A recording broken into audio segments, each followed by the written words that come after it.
Assalamualaikum warahmatullahi wabarakatuh. Waalaikumsalam warahmatullahi wabarakatuh. Selamat siang, semangat pagi Bapak Ibu.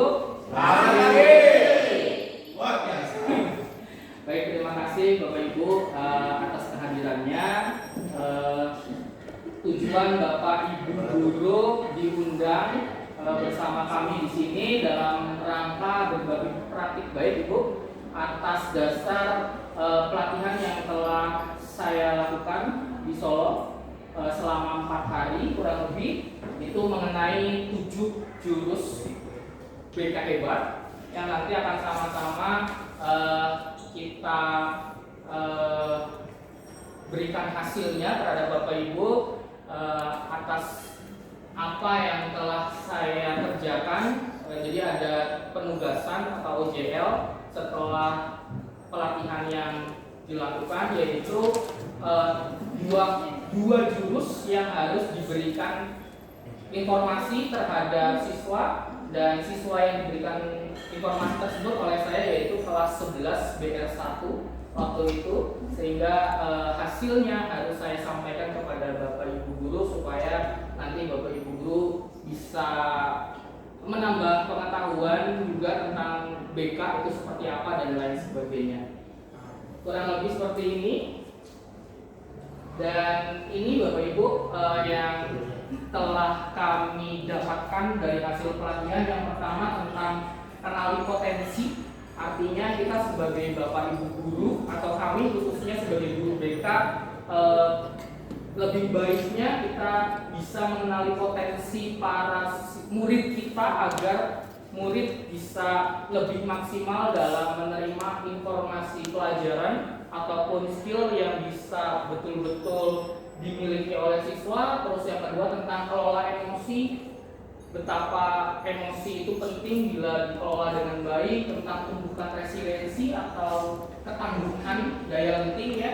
Terus jaga konsistensi, bagaimana konsistensi dalam menghadap hal-hal positif, menjalin koneksi, bangun kolaborasi dan menata situasi di sekolah kita, baik itu terhadap sesama guru terhadap murid, lingkungan, fasilitas sekolah dan lain sebagainya. Namun yang akan saya sampaikan dua saja Bapak Ibu, yaitu tentang kenali potensi dan tumbuhkan resiliensi terhadap murid. Nah, ini OJL 1 tentang mengenali potensi dilaksanakan waktu itu hari Jumat sesuai dengan jadwal kelas 11 BR1 di 10 Oktober. Yang pertama waktu itu siswa dikumpulkan di ruang meeting ini biar lebih kondusif, fasilitasnya lebih lengkap, tentang kecerdasan majemuk Bapak Ibu. Di kecerdasan majemuk kebetulan kita ada aplikasi Aku Pintar ID atau tes kemampuan, di mana siswa diberikan linknya di grup, lalu siswa mengisi linknya. Nanti di situ ada pertanyaan-pertanyaan yang nantinya akan menjurus siswa itu memiliki kecerdasan yang seperti apa dalam kecerdasan majemuk. Terus yang kedua juga tes gaya belajar kita berikan lagi di Aku Pintar ID dengan hal yang sama. Nanti ada kecenderungan siswa itu, ternyata setiap siswa mempunyai gaya belajar yang berbeda-beda. Ada mungkin yang kadang-kadang siswa itu ketika di kelas itu kelihatan tidur, ternyata dia audio visual, atau mungkin dia siswa yang di kelas itu punya gaya belajar, anaknya nggak mau diem memerintah, ternyata dia kinestetik dan lain sebagainya. Nanti kita perhatikan di sini. Oh, ini Bapak Ibu, mohon maaf izin, ini gambaran Bapak Ibu. Ini bukan menggambarkan murid kita seperti hewan, bukan? Sama sekali nggak ada maksud tujuan murid adalah hewan. Ini gambaran seorang guru. Ternyata ketika kita mengajar murid itu, murid satu sama lain itu mempunyai karakter yang berbeda. Ya, mohon maaf, mungkin burung yang bisa terbang, kera yang bisa naik, penguin yang di tempat dingin, gajah yang mungkin di hutan, ikan yang berenang, ini anjing laut apa ya, dan lain sebagainya. Ini terbukti dari tes kecerdasan majemuk ataupun gaya belajar, bahwasannya walaupun itu kemarin di jurusan BR banyak siswa yang ternyata lebih cenderung dia kecerdasannya musikal, kecerdasannya matematik logis. Yang mungkin matematik logis itu lebih bagus ke akuntansi dan lain sebagainya, tapi nyatanya mereka ada di bisnis pemasaran dan lain sebagainya. Dan itu nggak mungkin kita suruh pindah karena akuntansi gitu kan ya. Nah, ini yang mungkin perlu kita pahami, artinya tidak ada siswa yang bodoh, semua siswa itu punya kemampuannya masing-masing. Itu yang perlu kita tekankan terhadap tes hasil belajar tersebut. Ini untuk kecerdasan majemuk. Saya rasa Bapak Ibu sudah banyak tahu lah. Nah, ini contoh hasil dari kecerdasan majemuk Bapak Ibu. Ini teman murid-murid yang kita berikan informasi. Dari logika matematikanya ada yang tinggi, musikalnya, spasial, kinestetik, interpersonal, dan kebetulan kemarin kalau untuk anak BR ini banyak di intrapersonal. Intrapersonal itu kecenderungannya dia lebih banyak berbicara, senang berkomunikasi dengan orang, itu baik.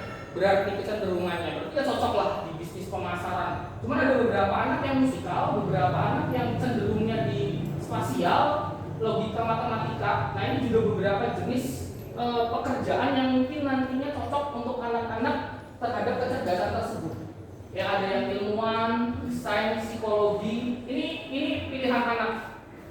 Saya pengen jadi penyanyi, saya pengen jadi pengusaha, saya pengen jadi wirausaha, saya pengen jadi psikolog. Padahal dia anak-anak dari BR. Dia pengen jadi psikolog, dia pengen jadi analis keuangan, dia pengen jadi pengusaha dan lain sebagainya, Bapak Ibu.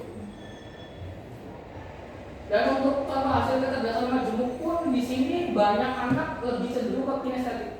Kinestetik itu senang gerak, senangnya gerak-gerak gitu. Kalau ngutak-ngatik, mungkin anak BR itu senang menata produk lah seperti itu dan lain sebagainya, menawarkan barang sama orang lain atau pelanggan ya. Untuk belajar auditori, linguistik juga ada. Ini contohnya kemarin anak di musikal 92%. Di anak BR Sinyalisa, dia pengen jadi komposer atau penulis lagu atau jadi guru musik. Terus kemarin juga dari Bea itu lebih ke spasial. Nah, ini mungkin kemarin hasil foto kegiatan seperti itu Bapak Ibu. Dan kita lanjut ke OJL kedua, tumbuhkan resiliensi. Mungkin Bapak Ibu ada yang udah dengar, ada yang belum pernah dengar. Resiliensi itu apa sih gitu kan? Ini dilaksanakan di hari Jumat 17 Oktober 2025 di kelas yang sama, Bapak Ibu. Ini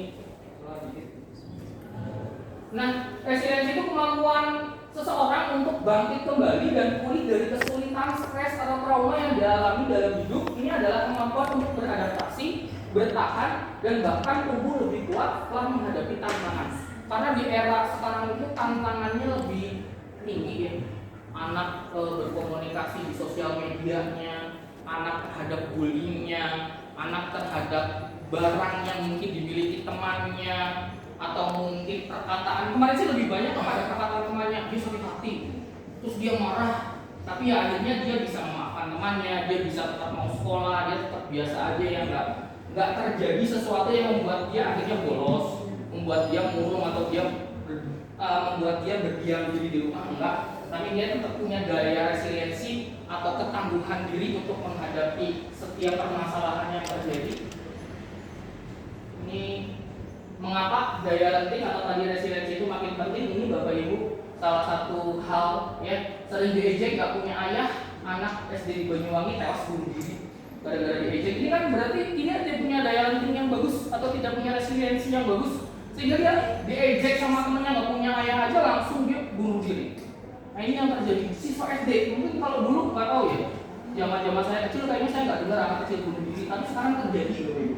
Dan tak tahan dibully sebagai anak yatim, siswa SD juga bunuh diri, siswa SMP bunuh diri saat HP-nya disita. Padahal sekolah kita juga pernah melakukan penyitaan terhadap handphone, tapi ya alhamdulillah sih nggak ada siswa kita sampai bunuh diri gara-gara HP disita. Tapi ini juga perlu dikuatkan kita sebagai guru, artinya anak harus kuat, jangan sampai nanti ketika HP disita, anak kita dia bunuh diri gara-gara permasalahan itu. Ini sangat mengerikan sekali.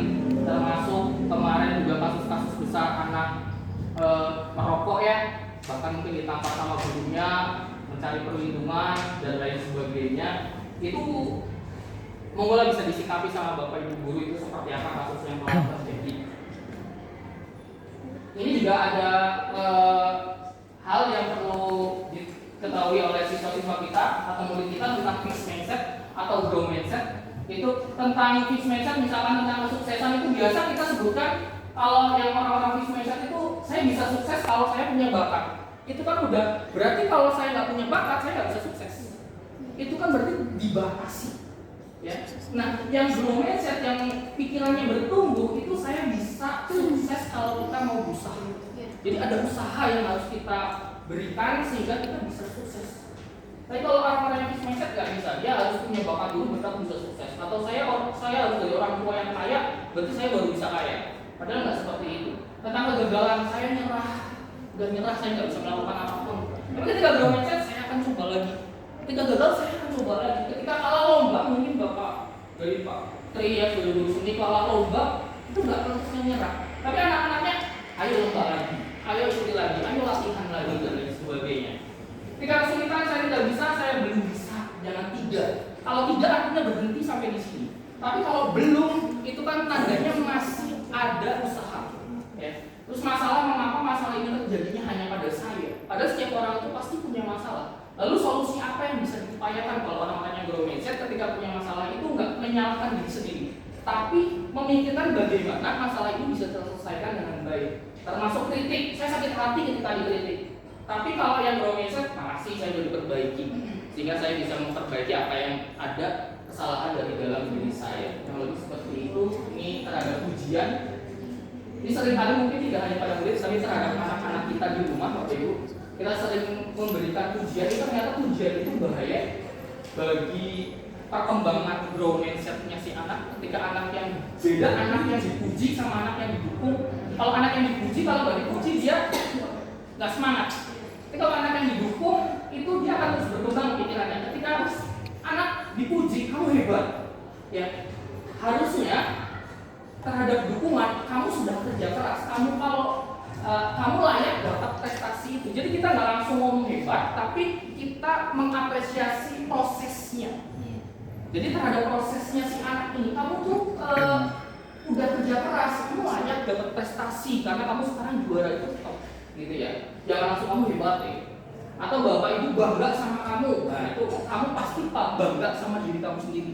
Jangan bangga hanya karena bapak ibumu, tapi bangga terhadap diri kamu sendiri atau usaha kamu. Yang kurang lebih ini bapak ibu banyak hal, wah suara kamu bagus sekali, kamu sudah berlatih dengan keras, kamu pasti bisa. Kamu memang anak patuh, tidak pernah mengecewakan ibu. Nah, semua yang belajar sepeda pasti pernah jatuh, ayo coba terus. Kurang lebih seperti itu. Nah, ini fixed mindset, growth mindset. Kemarin hasil anak-anak kita coba Bapak Ibu dengan pertanyaan-pertanyaan ini, dan anak sudah mulai mengerti tentang fixed mindset. Anak kemarin ini fixed mindset atau growth mindset? Ini fixed mindset Pak, ini growth mindset Pak. Contohnya, saya percaya bahwa kecerdasan dasar saya adalah sesuatu yang tidak dapat saya ubah terlalu banyak. Itu kan fixed mindset. Tapi anak bisa jawab fixed mindset ini Pak. Oke. Terus yang kedua, ketika saya menghadapi tantangan, saya biasanya nyerah karena saya merasa tidak cukup mampu. Fixed mindset. Saya percaya bahwa saya dapat meningkatkan kemampuan dan bakat saya jika berusaha dan bekerja keras. Itu growth mindset. Dan anak di situ sudah paham sehingga tidak terlalu tidak terlalu pesimis, tidak terlalu menutup diri terhadap keadaan. Kurang lebih seperti itu Ibu yang harus saya bagi sama Bapak Ibu semuanya tentang potensi diri tadi dan juga dialecting atau tadi resiliensi terhadap anak 11B. Seperti itu Bapak Ibu, ada yang mau ditanyakan? Cukup Bapak Ibu? Baik, saya rasa itu saja yang harus saya bagi kepada Bapak Ibu. Mohon maaf kurang lebihnya dari saya. Terima kasih. Assalamualaikum warahmatullahi wabarakatuh. Waalaikumsalam.